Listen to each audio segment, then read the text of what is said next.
نماز باجماعت بندہ مومن اور بندہ مسلم کے اوپر مسجد میں فرض ہے. یہ جمعے مسجدوں میں ادا نہیں کرنے تو ایسی ہر پابندی کو ہم اپنے جوتے کی نوک کے اوپر رکھتے ہیں. اگر بندہ نماز ہی نہیں پڑھنا چاہتا، میرے بھائیوں، ایک تو بیماری آ گئی، ایک تو وبا آ گئی. اب اس بیماری کو دور کرنے کے جو اسباب ہیں ان میں سے ایک سبب مسجدوں میں آ کے رب کو منانا بھی ہے. ایک تو بیماری آ گئی، پہلے ہی بندہ مصیبت میں پھنس گیا. اب اس مصیبت کو دور کرنے کے جو اسباب ہیں ان کو بھی بند کر دو. جاؤ پھر مسجدوں سے نکل ہی جاؤ، دفع ہو جاؤ، بات ختم. اگر تم نے نماز نہیں پڑھنی تو پھر زندہ رہ کے بھی کیا کرنا ہے؟ ایسی زندگی سے خدا کی قسم، ایسی زندگی سے ہماری تو یہ خواہش ہے کہ سجدے میں سر ہو اور روح قبض ہو جائے، مسجد میں بندہ موجود ہو اور روح قبض ہو جائے. اللہ ہم سب کو باجماعت نمازیں پڑھتے ہوئے دنیا سے لے جائے. یہ ہمیں نیا فلسفہ سکھانا چاہتے ہیں کہ باجماعت نمازوں سے دوڑ جاؤ، گھروں میں ادا کرو. جو بندہ مسجد میں اللہ کا حق ادا نہیں کرتا وہ بالآخر گھر میں بھی اللہ کا حق آہستہ آہستہ نمازوں سے بھی دور ہو جاتا ہے. جو اکھڑے ہیں نمازوں سے وہ اکھڑ گئے ہیں. اسی کا نام لے کے بات کرنا مقصود نہیں ہے، لیکن ہم نے عینی مشاہدہ کیا اس بیماری کے اندر. وہ لوگ جو باجماعت نمازی تھے گھروں میں بیٹھے، نمازیں بھی چھوٹ گئیں، فلموں کے رسیا بھی ہو گئے، ڈرامے بھی دیکھنا شروع کر دیے. معاذ اللہ.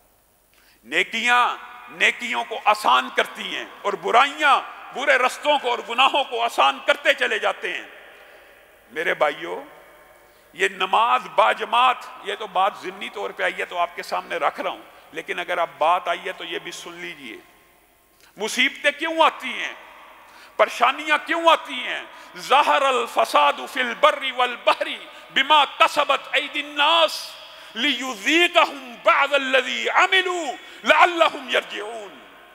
اللہ کہہ رہا ہے کہ مولوی کہہ رہا ہے زمین پر خشکیوں اور تریوں پر آفتیں، مصیبتیں، وبائیں، بلائیں آ گئی. کس وجہ سے؟ بما کسبت ایدی الناس، یہ ان لوگوں کے ہاتھوں کی کمائی ہے. اللہ کہہ رہا ہے یہ لوگوں کے ہاتھوں کی کمائی کی وجہ سے وبائیں آ گئی.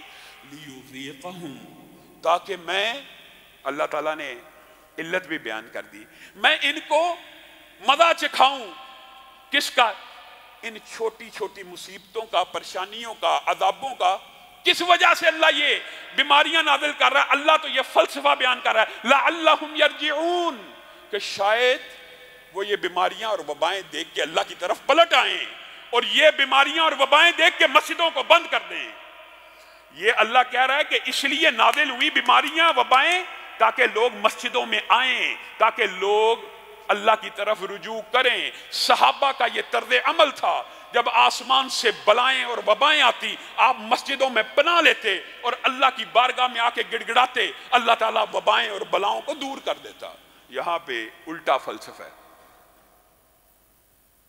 مسجد میں 50 سال کا بندہ نہیں آئے گا. کیوں نہیں آئے گا؟